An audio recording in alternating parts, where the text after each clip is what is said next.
Anybody else?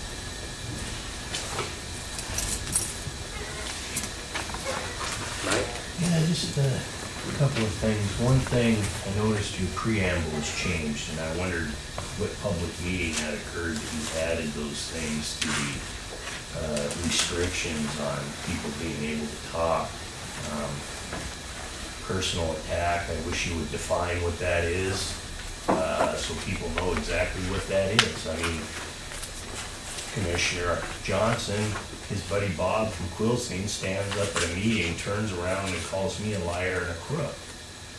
There was no gaveling down. And there'll be an example there, so don't bring other people. That is an example, correct.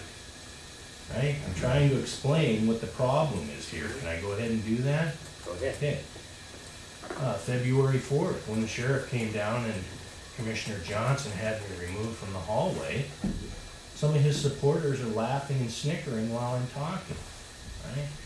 And what that is indirect discouragement for people to want to stand up and speak their mind, because they don't want to if people are going to laugh and snicker at them. So I guess my point is that the rules apply to everybody, correct, Commissioner Sullivan? Yeah. Good, okay. Second thing, it doesn't seem to matter what the rules say, because people will talk twice if they donate to Chairman Johnson's campaign. And they have. I've sat here and witnessed that.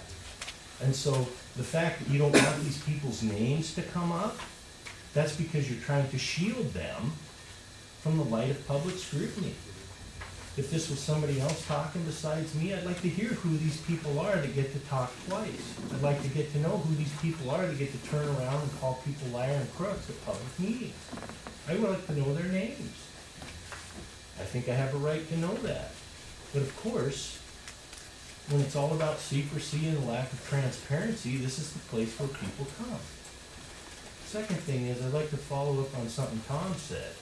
Was there a what public meeting was it that you guys talked about this limiting the stuff, people being able to drive on the road? What meeting was that? Was that on your agenda? Or was that done at the afternoon county administrator meeting that nobody goes to because it's in the afternoon and you gotta spend all day to sit here and listen to it? I mean, if you wanted people to get involved in that, you put it on your agenda. Was it on your agenda? Where people could listen, where all this stuff came from, no school buses, no whatever? I haven't had a chance to read it either. This is what happens here. It gets written up somewhere else, then it gets put on the consent agenda, and then it gets rubber stamped and it's pushed through. Nobody ever gets to see the reasoning or what the purpose was for the whole particular process. It just comes out of nowhere, gets rubber stamped, and then people are subject to it without the opportunity to speak. Your time's up. Thank you.